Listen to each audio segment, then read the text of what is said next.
Nire-review na ng lokal na pamahalaan ng Albay ang kanilang emergency plan sa harap ng pag-alboroto ng Bulkang Mayon.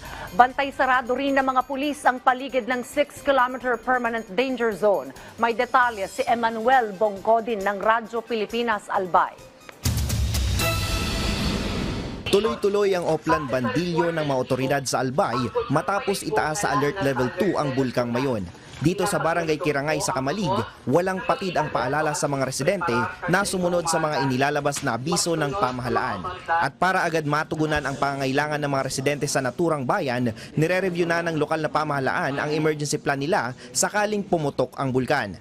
Kaya naman ang mga evacuation center at mga rescue vehicle na gagamitin sa paglikas ng mga residente nakahanda na rin.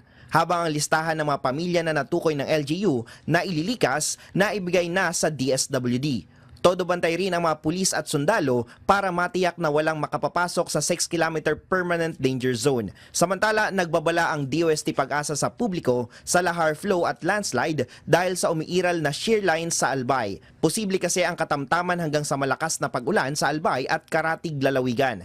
Kaya naman bukod sa class suspension sa ilang lugar, nagpapatupad na rin ng karagdagang safety measures ang mga LGU. Pinapayuhan ng publiko na manatiling alerto, sumunod sa abiso at makipag-ugnayan sa lokal na pamahalaan para sa kaligtasan ng lahat.